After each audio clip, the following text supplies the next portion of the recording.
Hello friends, welcome welcome to Rojgar Adda. आज हम railway की एक नई वैकेंसी की डिटेल्स लेके आए हैं, जिसमें आपको सारी डिटेल्स बताएंगे कि इस फॉर्म को कैसे फिल करना है और इसको फॉर्म फिल करने के लिए आप क्या क्राइटेरिया, क्या क्वालिफिकेशन होनी चाहिए। तो सबसे पहले जो है हम इसमें जो इंपॉर्टेंस डेट के बारे में बात करते हैं कि क्या क्या डेट इंपॉर्टेंस है।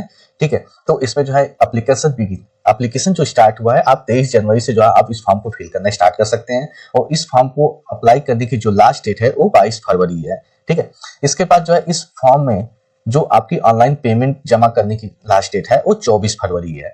तो आप इन तीनों डेट को जो है आप जरूर याद रखिएगा और कभी भी फॉर्म फिल करते समय आप ये ना रखिएगा कि मैं लास्ट मोमेंट फॉर्म फिल करूंगा, क्योंकि लास्ट मोमेंट पे क्या होता है कि या तो रस होता है या तो सर्वर इशू की वजह से हमारे फॉर्म मिस हो जाते हैं। तो आप लास्ट में फिल करने का कभी ट्राई नहीं करिएगा। दूसरी चीज, फॉर्म फिल करते समय अगर कुछ करेक्शन करना हो नेम में, किसी फादर्स नेम या फिर समथिंग कुछ भी करेक्शन करना हो, तो आप जो है 25 फरवरी से लेकर के 6 मार्च के बीच जो है आप करेक्शन कर सकते हैं। फीस की बात करें तो फीस की डिटेल्स यहाँ पे सारी लिखी हुई है कि जनरल ओबीसी ईडब्ल्यूएस का 500 फीस रहेगी, एसटी एससी पीएस 250 रुपए की और ऑल कैटेगरी जो फीमेल है उनका जो है 250 रुपए का। लेवल 1 की ग्रुप डी की वैकेंसी है, इसमें 32,438 पोस्ट निकली है, जिसमें आपको हाई स्कूल 10th की मार्कशीट लगेगी। ठीक है, इसमें बिना देर के फॉर्म फिल करने के लिए चलते हैं। अब फॉर्म फिल करने के लिए क्या करना है, हमें यहाँ पे अप्लाई पे जाना है। अप्लाई पे जाने के बाद यहाँ पे दो ऑप्शन दिखेंगे, create an account and second already have an account. ठीक है, अब इसमें क्या है, क्रिएट एन अकाउंट जो फर्स्ट टाइम अप्लाई करा है, जिनका कोई अकाउंट बना ही नहीं है आज तक जो है 2024-25 में उन्होंने एक बार भी फॉर्म रेलवे का नहीं डाला है, तो उनको नया अकाउंट बनाना पड़ेगा। ठीक है, लेकिन अगर इन्होंने इनिशियली रिसेंट में जो है अगर आपने कोई रेलवे का फॉर्म डाला, यहाँ पे अकाउंट पहले से बना रखा है, तो आपको दोबारा अकाउंट बनाने की जरूरत नहीं है। आप उसी पुराने अकाउंट से जाकर के आप उसमें नोटिफिकेशन नंबर 08/2025 करके है, 2024 करके है, तो उसको जो है उसी पर क्लिक करके आपको फिल करना है। ठीक है, तो अभी मेरे पास कोई अकाउंट नहीं, इसलिए मैं यहाँ पे अपना नया अकाउंट बनाऊंगा। ठीक है, अब इसमें क्या है, इसमें लिखा हुआ है कि जिन कैंडिडेट का जो है पहले से अकाउंट है उनको नया अकाउंट बनाने की जरूरत नहीं है, वो सेम अकाउंट जो है लॉगिन करके अपना फॉर्म फिल कर सकते हैं। ठीक है, तो अभी मेरे पास कोई अकाउंट नहीं, तो हम यहाँ पर नया फॉर्म फिल करेंगे और यहाँ पे कंट्री जो है नेशनलिटी जो है इंडिया सिलेक्ट करेंगे और यहाँ पे नया नाम डालेंगे। ठीक है, यहाँ पे अपना नाम डालेंगे। तो मैं एक नेम ले रहा हूँ, डमी नेम अमित सिंह। ये सारे जो है नेम है, ये सारे में जो एक एंट्री पर्पस है, इसका जो है कोई भी डेटा मतलब पर्सनली कोई कनेक्शन नहीं है, ये सारे एक इलस्ट्रेशन पर्पस है, तो इसलिए जो है ये डमी डेटा उठाया गया है। अब ये देखिए, have you change your name, अगर आपने नेम चेंज किया है, ठीक है, तो यहाँ पे देखिएगा कि आपके जो नेम चेंज करने पे आपको कुछ डॉक्यूमेंट्स लगेंगे, जैसे application must be gazette notification legal documentation and name change before prior date of submission online application to prepare the present of the during document. तो अगर आपने नाम चेंज किया तो उसको जब डॉक्यूमेंट वेरिफिकेशन होगा तो आपको उस नेम चेंज का कोई एक प्रूफ देना होगा, जो गैजेट नोटिफिकेशन होगा, जैसे कि आपको मार्कशीट हो गई या फिर कुछ आपका डीएल हो गया, समथिंग इस टाइप के डॉक्यूमेंट आपको दिखाना पड़ेगा, जो कि गवर्नमेंट ऑथराइज होना चाहिए, आपको डॉक्यूमेंट वेरिफिकेशन के समय दिखाना होता है। यहाँ पे आई अंडरस्टैंड एंड एग्री करेंगे। अगर आपने नेम में कोई चेंज नहीं किया है तो आप यहाँ पे नो कर देंगे। ठीक है, उसके बाद डेट ऑफ बर्थ ले लेते हैं। 2000 मैंने डेट ऑफ बर्थ ले लिया, यहाँ पे टाइप करेंगे, ये हमने डेट ऑफ बर्थ टाइप कर दिया। अब यहाँ पे जो एंट्री भी करेंगे वो यहाँ पे री एंट्री करेंगे, ताकि वो क्रॉस चेक होता रहे। अगर आपका जेंडर मेल है तो मेल करेंगे, फीमेल है तो फीमेल करेंगे, इसमें आपको सेम चीज सिलेक्ट करना है। ठीक है, फादर्स नेम जो है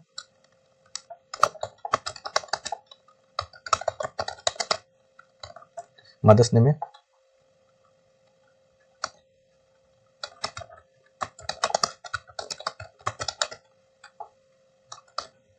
अभी देखो मैंने यहाँ पे नेम अभी पूरा कंप्लीट टाइप नहीं किया है, तो यहाँ पे जो है ये क्रॉस का निशान बन गया है, यहाँ पे ये क्रॉस का निशान बन के आ रहा है क्योंकि नेम अभी कंप्लीट नहीं है। अब जैसे ही ये मैच कर जाएगा, यहाँ पे ये जो है ग्रीन एरो का निशान बन करके आ जाएगा। ठीक है, अब यहाँ पे जो है कॉन्टैक्ट डिटेल डालेंगे, ईमेल आईडी डालेंगे, कॉन्टैक्ट डिटेल डालेंगे, तो उसको वेरीफाई करेंगे। तो यहाँ पे ईमेल आईडी जो होगा वो एक्टिव होना चाहिए, मतलब आपने कोई ऐसी ईमेल आईडी नहीं डालनी है जिसका पासवर्ड आपको नहीं याद हो, आप उस ईमेल आईडी को यूज नहीं करते हो। आपको वही ईमेल आईडी डालनी है जिसका आपको पासवर्ड याद हो और आप ईमेल आईडी को यूज करते हो, क्योंकि इन केस में कभी भी अगर हमें अपना लॉगिन की डिटेल्स भूल गए और उसे हमें जो है उसका फॉरगॉट पासवर्ड करना है और पासवर्ड सेट करते समय हो सकता है मोबाइल नंबर ईमेल आईडी दोनों मांगे, तो आप वहां पर रिसेट कर सकते हैं। तो आपको ईमेल आईडी हमेशा ध्यान में रखना है कि एक पर्सनल ईमेल आईडी होनी चाहिए, जो कि आपको अपने पास एक रखे होना चाहिए। ठीक है, जब यहाँ पे ईमेल आईडी डालेंगे, ठीक है, तो जनरेट ईमेल ओटीपी, इस पर क्लिक करेंगे तो आपके मेल पर एक ओटीपी जाएगी। उस ओटीपी को आपको देख करके यहाँ पे फिल करना होगा। उसी तरह यहाँ पे जब मोबाइल नंबर आप फिल करेंगे तो वहां पे जो है एक ओटीपी जाएगी, जिसको देख करके आपको फिल करना होगा।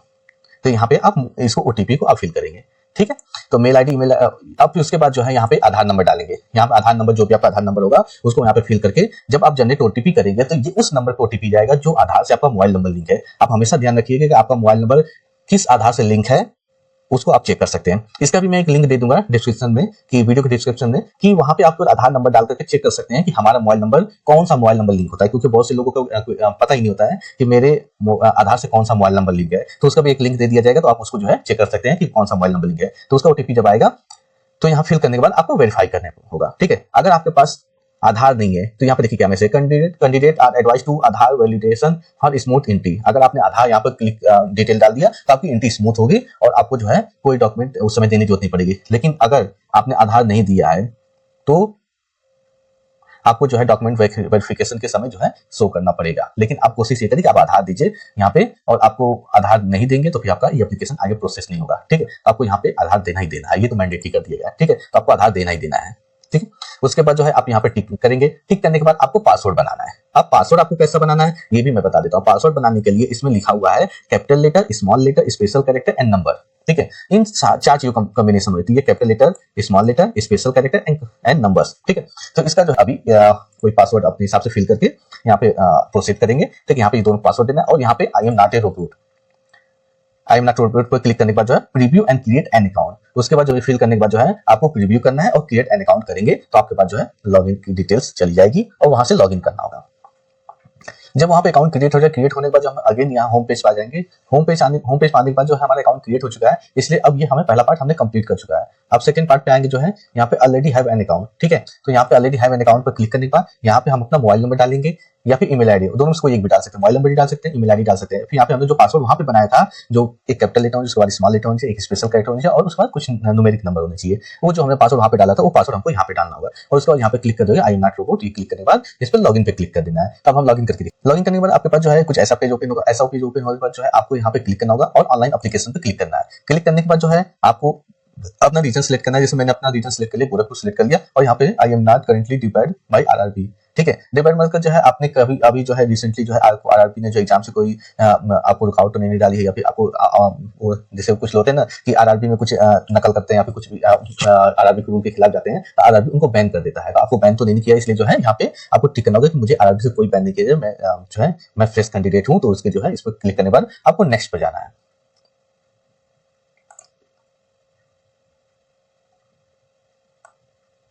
अब नेक्स्ट पे जाने के बाद जो है आपकी डिटेल आपकी ऐसे पेज ओपन होकर के आ जाएगा, ठीक है। जिसमें आपका नेम और मोबाइल नंबर, ईमेल आईडी वो सारी चीज फिल रहेंगी तो ऑटोमेटिक दिखेगा। तो वो मैंने ऊपर कर रखा है क्योंकि प्राइवेसी की वजह से मैंने उसको हाइड कर रखा है। अब यहाँ पे जो इंपॉर्टेंट है उसको हम यहाँ पे डिस्कशन करते हैं। तो ठीक है, यहाँ पे अगर आप मैरिड हैं कि अनमैरिड, वो आप सारी चीज यहाँ पे फिल कर सकते हैं। तो आप अनमैरिड फिल कर सकते हैं, मैरिड फिल कर सकते हैं। रीजन में जो है आपके हिंदू, मुस्लिम, क्रिश्चियन जो भी है आप अपना फिल कर सकते हैं। जैसे मैंने हिंदू सिलेक्ट कर लिया, ठीक है। मदर टंग क्या है, इंग्लिश, हिंदी जो भी है आप अपना सिलेक्ट कर सकते हैं, ठीक है। उसके बाद चूज लैंग्वेज ऑफ एग्जामिनेशन, आपको एग्जामिनेशन किस लैंग्वेज में चाहिए। आपको इंग्लिश लैंग्वेज में चाहिए तो इंग्लिश लैंग्वेज सेलेक्ट कर सकते हैं। अगर आपको हिंदी लैंग्वेज चाहिए तो हिंदी लैंग्वेज सेलेक्ट कर सकते हैं, ठीक है।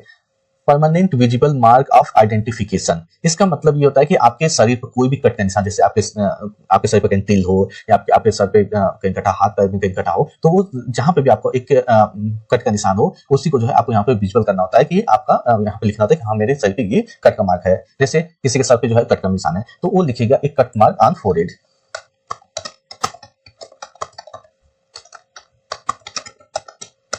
ठीक है। ये ऐसे लिखना है, एक कट मार्क ऑन फोरहेड, ठीक है। ये हो गया आपका। अगर आपको जो है दूसरा भी अगर कोई लिखना है तो जैसे हैंड में a cut mark in right hand, ठीक है। आपके राइट हैंड में जहां पे विस्ट भी हो, कुछ भी हो, तो आपके राइट हैंड में कट मार्क है तो आप उसको राइट में, ठीक। इसके बाद जो है आपको कम्युनिटी सिलेक्ट करनी कि किस कम्युनिटी में आते हैं, जनरल में आते हैं, ओबीसी में आते हैं, एसटीसी में आते हैं, किस में आते हैं, तो आप उसमें सिलेक्ट कर सकते हैं। जैसे आपको ओबीसी अगर आप सिलेक्ट करते हैं तो उसमें आपको एज का जो है देखना पड़ेगा। अगर आप नॉन क्रीमी लेयर अगर यस करते हैं, अगर आप जो है क्रीमी लेयर यस करते हैं तो इसमें जो है आपके पास ओबीसी एनसीएल का जो सर्टिफिकेट होना चाहिए और उसको आपको आगे चल के उसको अटैच करना होगा, तो वो आपके पास सर्टिफिकेट होना चाहिए। तो इस केस में जो है आपको यहाँ पे नेम ऑफ कास्ट, ठीक है, ये आपके सर्टिफिकेट में लिखा रहेगा। जो आपका जो है कास्ट सर्टिफिकेट होता है ना, उसमें आपका मेंशन रहेगा कि आपका नेम ऑफ कास्ट क्या है, तो आपको यहाँ पे मेंशन करना रहेगा। कम्युनिटी सर्टिफिकेट नंबर जो है आपका उसमें लगता है, तो उसमें सर्टिफिकेट नंबर आपको मेंशन करना। और इशूइंग अथॉरिटी में क्या होता है कि उसमें नीचे स्टैंप मुहर लगी होती है और सिग्नेचर किया होता है, तो उसमें लिखा होता है कि कौन इशूइंग अथॉरिटी है। उसमें आपको रीड करके यहाँ आपको सर्च करके लिखना, तो उसमें जितने भी इशूइंग अथॉरिटी है आपको सारे मिल जाएंगे। तो उसमें आपको जो भी है तो आपको यहाँ पर सिलेक्ट करके उसको सिलेक्ट कर देना है और किस डेट का वो सर्टिफिकेट बना है वो डेट डालनी। जो सर्टिफिकेट में डेट पड़ी होगी कि ये इशूइंग डेट है वो उस डेट का जो है वो डेट आपको यहाँ पे फिल करना होगा। अगर आप इसको यहाँ पे नो करते हैं तो आपको जो है इसमें फीस में वो कंसेशन नहीं मिलेगा, तो ये सारी चीज आपको फिल नहीं करनी पड़ेगी। तो यस करते हैं तो आपको ये सारी डिटेल फिल करनी पड़ेगी और नो करते हैं तो नहीं फिल करना पड़ेगा। अगर आप उसी तरह एसटी एससी में करते हैं, ठीक है,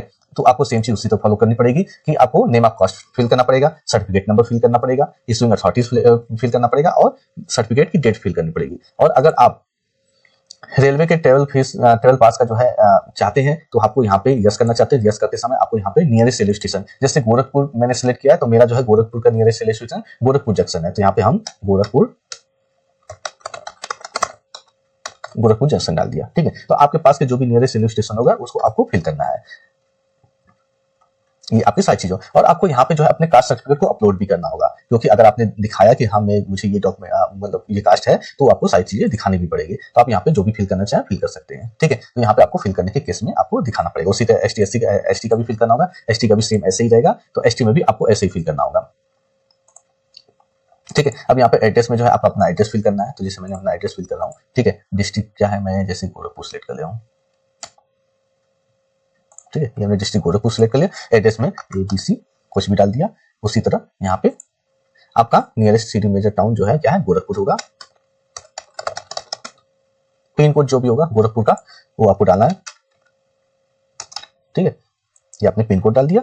अगर आपका प्रेजेंट एड्रेस और परमानेंट एड्रेस दोनों सेम है तो उस केस में आपको यहाँ पे टिक करना होगा। और अगर आपका प्रेजेंट एड्रेस और परमानेंट एड्रेस डिफरेंट है तो यहाँ पे आपको फिर से फिल करना होगा। यहाँ पर साइड डिटेल आपको फिल करनी होगी। तो जैसे मेरा दोनों सेम एड्रेस है तो मैंने यहाँ पे इसको टिक कर दिया, तो ये मेरा दोनों सेम हो गया। अगर आपका डिफरेंट एड्रेस है तो आपको यहाँ पे टिक नहीं करना होगा, ये सारी चीजें फिल करनी होगी। जैसे मैंने यहाँ पे मेरा सेम है तो हमने फिल करके अब हम आगे इसको प्रोसीड करते हैं।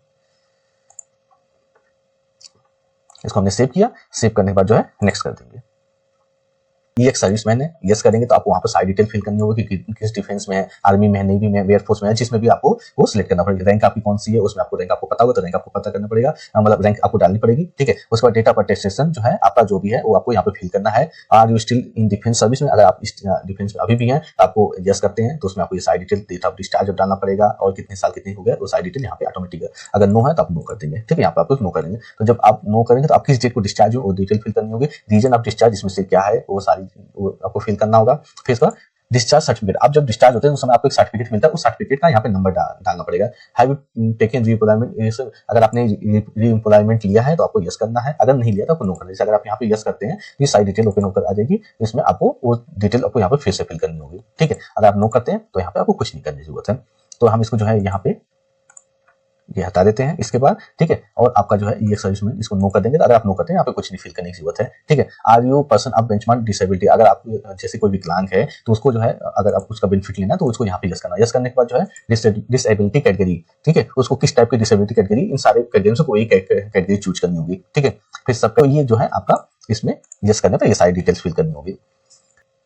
स्क्राइब डिटेल्स है, स्क्राइब डिटेल में यस करते हैं तो उसकी सारी डिटेल यहाँ पे आपको फिल करनी होगी कि स्क्राइब डिटेल्स में do have scribe detail, yes करना। यस करने के बाद जो है आपको कैंडिडेट एग्जामिनेशन। ठीक है, तो अगर आप इसमें ये सारी डिटेल आपको यहाँ पे फिल करनी पड़ेगी। तो यहाँ पे इसका कोई यूज नहीं है तो इसको कुछ नहीं करनी होती है। ठीक है, इकोनॉमिक बैकवर्ड क्लास। ठीक है, इकोनॉमिक बैकवर्ड क्लास में अगर आप इकोनॉमिक बैकवर्ड क्लास में आते हैं, इकोनॉमिक बैकवर्ड क्लास का मतलब क्या है? देखिए, economic backward class candidate those annual family income is less than 50। अगर आपकी फैमिली की इनकम 50,000 से कम है, ठीक है, 50,000 से कम है तो आप जो है ईबीसी कैटेगरी में आते हैं, या फिर आपके पास बीपीएल कार्ड है तो आप जो है बैकवर्ड क्लास में आते हैं। तो आपको उस केस में आपको एक इनकम सर्टिफिकेट दिखाना होगा जिसको हिंदी में कहते हैं आय प्रमाण पत्र, और उसमें मेंशन रहेगा कि इनकी फैमिली की जो है आय जो है वो मासिक आय वार्षिक आय होती है 50,000 से कम है, तो ये सारी चीजें उसमें डिटेल दिखानी होगी। ठीक है, तो ये इसमें एस करेंगे तो इसमें सारी डिटेल फिल, अगर नो करेंगे तो आपको कुछ नहीं। अगर आप ईबीसी का फायदा लेना चाहते हैं तो आपको यहाँ पे सारी चीज दिखानी होगी। ठीक है, तो इसमें डेट किस डेट में इश्यू हुआ है वो डेट सिलेक्ट करनी होगा, तो जिनको बेनिफिट लेगा ये सारी डिटेल फिल करनी होगी।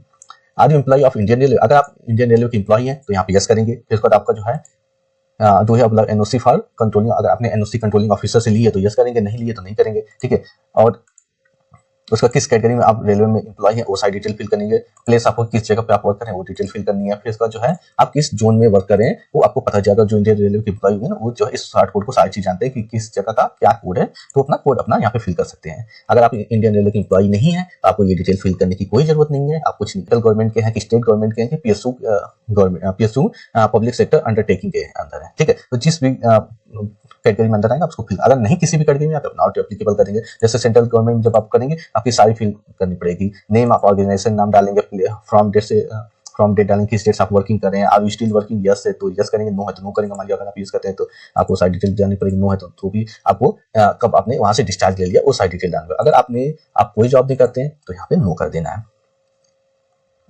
ठीक है। यहाँ पे आपको बैंक की डिटेल डालनी है कि बैंक की डिटेल में अगर आपने कोई फी का पेमेंट कर दिया है तो वहाँ पे आपको ये सारी डिटेल फिल करनी होगी। अपने बैंक अकाउंट की डिटेल जो चेक पे होता है, चेक पे जो है आपका सब कुछ मेंशन होता है कि आपका नाम क्या है, बैंक अकाउंट नंबर क्या है, ठीक है, किस अकाउंट में रिफंड आना वो अकाउंट डालना है। और उसमें आईएफएससी कोड भी होता है। आईएफएससी कोड जो है वो अगर आपको पासबुक पर नहीं मिलेगा तो अपने बैंक का ब्रांच का एड्रेस डाल करके गूगल पर सर्च मार देंगे तो आपको सारी डिटेल मिल जाएगी। ठीक है, तो यहाँ पे इसको सेव करने के बाद आगे चलते हैं।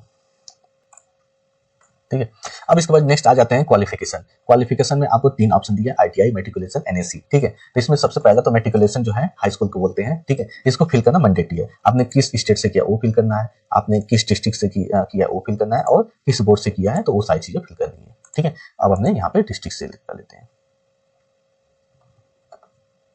बोर्ड में आप यहाँ पे डाल देंगे यूपी बोर्ड। अगर आपने सीबीएसई बोर्ड और अदर स्टेट के किसी बोर्ड से किया है तो वो सारी डिटेल आप फिल कर सकते हैं। ठीक है, तो यहाँ पे आप किस ईयर में पासिंग किया है वो ईयर आपको डाल देना है। ठीक, ईयर पासिंग हमने डाल दिया। रोल नंबर क्या है, इसमें मैंने डब्ल्यू रोल नंबर डाल दिया है कि, और इसमें सर्टिफिकेट का सीरियल नंबर हमने ऐसे एक डब्ल्यू सीरियल नंबर डाल दिया है, इसको ऐड कर दीजिए। ठीक है, फिर उसके बाद जो है क्वालिफिकेशन मांगते हैं आईटीआई। आईटीआई बने तो आईटीआई में किस स्टेट से आपने किया है, एनी डिसिप्लिन कर देंगे, स्टेट कौन सा जो भी स्टेट रहेगा उसको कर देंगे, और डिस्ट्रिक्ट जो रहेगा डिस्ट्रिक्ट से लेकर किस इंस्टीट्यूट से किया वो आपको इंस्टीट्यूट डालना होगा, कब आपने पास किया वो डेट डालना होगा, और certificate issue by NCVT, SCVT, ये आपके सर्टिफिकेट पर मेंशन रहेगा। तो जो भी जहां से भी करेंगे वो आपको सिलेक्ट करना। सर्टिफिकेट टाइप जो है एनटीसी, एसटीसी, ये भी आपके सर्टिफिकेट पर मेंशन रहेगा, तो उसमें जो भी रहेगा आपको उसको सिलेक्ट करके ऐड कर देना है। ठीक है, तो यहाँ पे हम इसको नेक्स्ट कर देते हैं। नेक्स्ट करने के बाद जो है अब यहाँ पे हमें फोटो अपलोड करना है और सिग्नेचर अपलोड करना है। तो इसको जो है आगे प्रोसेस करते हैं कि यहाँ पे कैसे हमको फोटो और सिग्नेचर को अपलोड करना है। ठीक है, करने के लिए सबसे पहले हम इंस्ट्रक्शन पढ़ेंगे। इंस्ट्रक्शन में देखा जाए कि पासपोर्ट साइज की फोटो जो है उसका background not older than 2 month. ठीक है, तो बैकग्राउंड जो है ठीक है, पासपोर्ट साइज की जो आपकी फोटोग्राफ रहेगी पीछे व्हाइट बैकग्राउंड रहेगी और 2 महीने से पुराना नहीं होना चाहिए। ठीक है, और इस पासपोर्ट साइज की जो साइज है वो 35 mm 45 mm, यानी अगर पिक्सल में देखा जाए तो 320 पिक्सल, ये 320 पिक्सल की लंबाई होनी चाहिए। ठीक है, और आपका 240 पिक्सल की जो है चौड़ाई होनी चाहिए। तो ये आपको पिक्सल का ध्यान रखना है, और इस फोटो जो है जेपीजी फॉर्मेट में होनी चाहिए। ठीक है, और इसकी जो साइज होनी चाहिए 50 KB से 100 KB की होना चाहिए। ठीक है, इसी तरह अगर सिग्नेचर देख लिया जाए, इसमें यहाँ पे कुछ सैंपल देख लेते हैं कि यहाँ पे क्या है। तो आपको फोटो कैसे खिंचानी है, ये फोटो के सैंपल है। इस टाइप में फोटो बिल्कुल नहीं लेना है, इस टाइप में फोटो लेना है। तो इस टाइप का जो है किस टाइप का फोटो लेना है बिल्कुल ध्यान रखना है, नहीं तो आपको फॉर्म रिजेक्ट होने के चांसेस ज्यादा है। ठीक है, उसके बाद जो है सिग्नेचर में जो है आपका जो है ब्लू या ब्लैक पेन इंक पेन से जो है आपको सिग्नेचर करना है, जो कि 50 mm और 20 mm के बॉक्स में सिग्नेचर करना है। ठीक है, सिग्नेचर होनी चाहिए। उस सिग्नेचर में केवल नेम नहीं लिखना है, उसको रनिंग ग्रैंड हाइटिंग लिखना है। ठीक है, तो प्रॉपर जैसे सिग्नेचर तो वैसे सिग्नेचर लिखना है। सिग्नेचर जेपीजी फॉर्मेट में होना चाहिए। ठीक है, और इसका जो पिक्सल होगा वो 140 और 60 का होगा। 140 जो है ये 60 चौड़ाई हो गई, लंबाई हो गई, और 140 जो है यहाँ पे नीचे साइड जो है चौड़ाई हो गई, और इसकी जो साइज होगी 30 KB से 50 KB के बीच में होना चाहिए। तो अब ये चलते हैं हमको फोटो का। अब यहाँ पे वेबसाइट पे आएंगे, वेबसाइट पे आकर के हम यहाँ पे फोटो अपलोड करेंगे। ठीक है, ये हमने फोटो पहले से रेडी कर लिया है, ये ओके कर दिया हमने, ये फोटो हमारा अपलोड हो गया। सिग्नेचर के लिए भी आ जाएंगे, सिग्नेचर भी हमारा ये हो गया, और ये हमने सिग्नेचर फोटो और सिग्नेचर अपलोड हो गया। ये हमारा फोटो और सिग्नेचर अपलोड हो गया, उसके लिए सिग्नेचर और फोटो अपलोड हो गया। ये हमारा यहाँ पे इसको सेव कर देंगे। इसको सेव करने के बाद नेक्स्ट आ जाएंगे। नेक्स्ट आने के बाद जो है यहाँ पे आपको आरआरबी सिलेक्ट कर लिया हमने, आरआरबी गोरखपुर सिलेक्ट किया। ठीक है, तो उसके अकॉर्डिंग जो भी पोस्ट है वो यहाँ पे सारी पोस्ट दिखने लगी। आपको जो भी पोस्ट अप्लाई करनी है, जो भी आपके एलिजिबिलिटी के अकॉर्डिंग होगा, उसको यहाँ पे इसको सिलेक्ट कर लेना है। ठीक है, तो इसको जब यहाँ पे इसको सिलेक्ट कर लें तो यहाँ पे आएगा जो हमें सिलेक्ट करना होगा। जैसे जो भी आपको जो भी लगेगा वो अपने अकॉर्डिंग आप जब नोटिफिकेशन पड़ेगी तो उसमें सब कुछ आएगा। जैसे हमने ये 2-3 पोस्ट जो है सिलेक्ट कर लिया। ठीक है, सिलेक्ट करने के बाद जो है आई हैव एक्सरसाइज, ये सारी अप्लाई कर देंगे। अप्लाई करने के बाद यहाँ पे आई हियर बाय प्लेस, आप जिस प्लेस से भर रहे हैं उस प्लेस का नाम लिख देंगे। जैसे मैं गोरखपुर से भर रहा हूँ,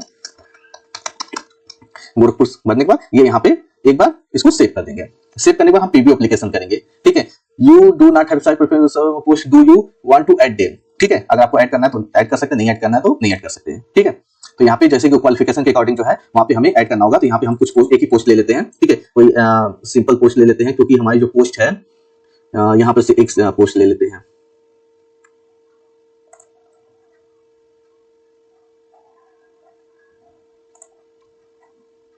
ठीक है, ये हो गया, हमने इसको प्रीव्यू किया।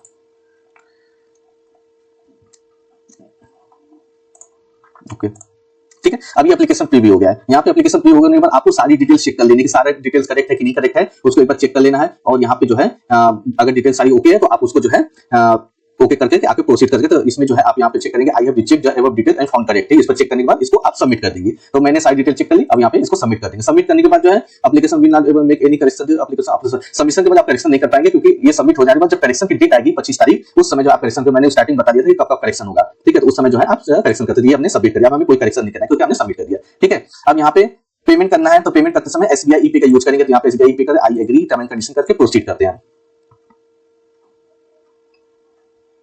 ठीक है। अब यहाँ पे प्रोसीड करते समय आपसे ऑप्शन मांगा है डेबिट कार्ड क्रेडिट कार्ड, तो डेबिट कार्ड क्रेडिट कार्ड की डिटेल भर करके यहाँ पे पेमेंट कर सकते हैं। नेट बैंकिंग में बैंक की डिटेल सारी यहाँ पे बैंक की सूची आ जाएगी, उससे कर सकते हैं, या फिर यूपीआई के माध्यम से कर सकते हैं। यूपीआई में आप जो है यहाँ पे यूपीआई क्यूआर जब जनरेट करेंगे, पे नाउ करेंगे, तो क्यूआर कोड बन करके आ जाएगा, तो उसको अपने मोबाइल से स्कैन करके, जैसे आप ऑनलाइन पेमेंट करते हैं उसी स्कैन करके यहाँ पे ऑनलाइन पेमेंट करके आप कर सकते हैं। तो ये आपका लास्ट स्टेप तक मैंने शुरू से लास्ट स्टेप तक बता दिया कि कैसे आपको फॉर्म फिल करना है, कैसे पेमेंट करना है, कैसे फोटो अपलोड करनी है। बाकी अगर कोई भी दिक्कत हो, कहीं भी आपको प्रॉब्लम आ रही है कोई भी चीज करने में, तो आप जो है डिस्क्रिप्शन में जो है टेलीग्राम चैनल का जो है लिंक है, वहां पे आप हमसे कांटेक्ट कर सकते हैं। वहां पे कोई भी क्वेरी है तो आप हमसे बातचीत कर सकते हैं, ठीक है। अगर आपको वीडियो अच्छा लगा तो प्लीज लाइक एंड सब्सक्राइब कीजिए और वीडियो को ज्यादा से ज्यादा शेयर कीजिए, अगर आपको किसी दोस्त को भी शेयर करिए ताकि उनको भी हेल्प हो सके। Thank you.